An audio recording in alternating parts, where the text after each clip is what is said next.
Welcome to Office Hours. Today I want to give you a brief introduction to systems thinking. My series PMP was in its essence a systematic theory, and it had the mandate of describing all of existence. And I really enjoy systems thinking. I'm not formally trained. I've done a lot of work in nonlinearity and chaos, which is just part of dynamical systems. I'm working on learning the other parts of that as well.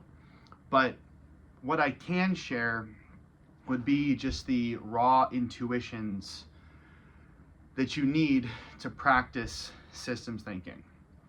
And before we get into that, I wanted to share that the first system I ever truly experienced, that I ever spent a lot of time thinking about, would be the system of a frat party. At my school, there were about 12 downtown fraternity houses that were all on a couple streets. And in essence, it was like a system, because every sorority would start at a certain fraternity's house, and after a certain period of time, people would go their own directions. There'd be girls coming who weren't affiliated with any sorority, and being in that house became a system. It became a flow.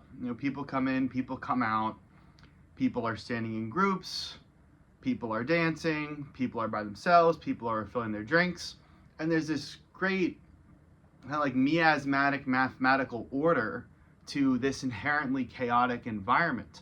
And if your goal as a man at your fraternity house is to approach a woman who is in your house, then you have to factor in this entire superstructure into how you want to actually make and carry out that successful approach.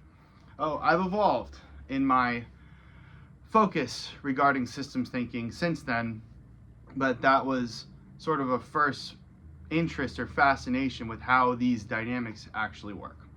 Now I want to go over the fundamental intuitions behind systems thinking. And I'm going to give you these intuitions, and then we're going to apply them to a domain I know very well, which is political science. So the first exercise you need to do if you want to start thinking systematically is, for whatever proposition you're considering, assume the logical extreme positions and experiment with how they could be carried out. So, for example, in politics, if we discuss business regulations, we can have a nuanced debate about which businesses should be regulated, or what kind of regulations would work best. But put it in the two logical extremes. So no businesses are regulated at all versus complete top-down government control of the economy. Another example would be weapons ownership. So if we debate the Second Amendment and say, a citizen should only have these kinds of weapons, not this other kind, then break that into the two logical extremes. So citizens have no weaponry, the state possesses all weaponry, or every citizen effectively has a tank at their disposal. And that's the first step you got to go through to try and piece together the nature of the system you're exploring. So then I want to talk about scale. So in order to understand a system, you have to understand it at every level that the components are interacting. And this is easy with a government, because in America, at least, you have the citizens, you have the states, you have the federal government, and then the global world order.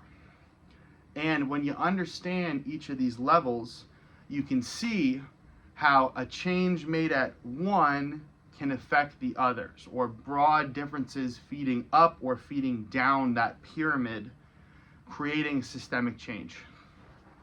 Now you got to understand the concepts that are at work within your system. And with politics, there's numerous you can choose, but let's just take two basic ones. Authoritarianism, that being the citizens having a low degree of freedom, and the free market. So this is where trade broadly isn't restricted by a governing body. And then the last thing you got to think about is downstream consequences and upstream consequences. So changes at the top affect the bottom, and changes at the bottom affect the top. Well, with those four sets of principles, you can begin to tease out the behavior of the system, and you can compare and contrast different inputs at different levels. So, for example, if the world becomes more free market, this could mean good things or bad things, but what does it mean at the level of the individual? This means that national industries may find better, more advantageous terms in another part of the world for the citizen, for the company, for the employer. Or what about authoritarianism? Let's say the national government starts to crack down in an authoritarian way.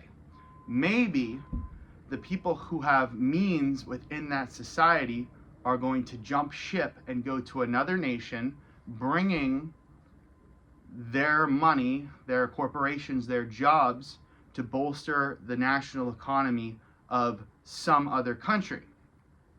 Or if a particular state becomes very free market and entrepreneurs, citizens see it as an opportunity to do better economically if they move there, this is a transfer of people, a transfer of assets. Suddenly there's more economic growth in one state, which becomes a feedback loop, because more people want to go there because they make more money, and the more people that go there, the better the employment base, and the more the economy grows.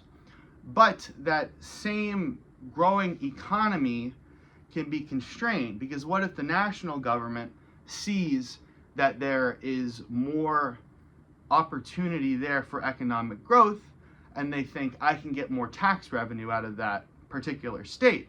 So now national policy is being changed in relation to the states to get more income for the national government, but this gets passed down to citizens, and maybe they're reconsidering their idea to move to that state in the first place.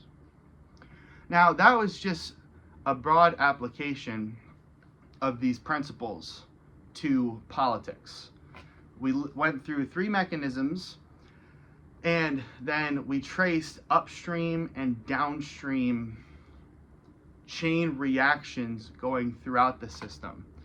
And truly, all systems can be picked apart or understood if you follow these four intuitions.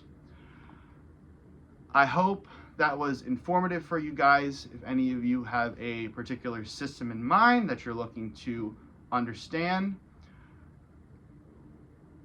I hope I've given you a good place to get started. Thank you, and God bless.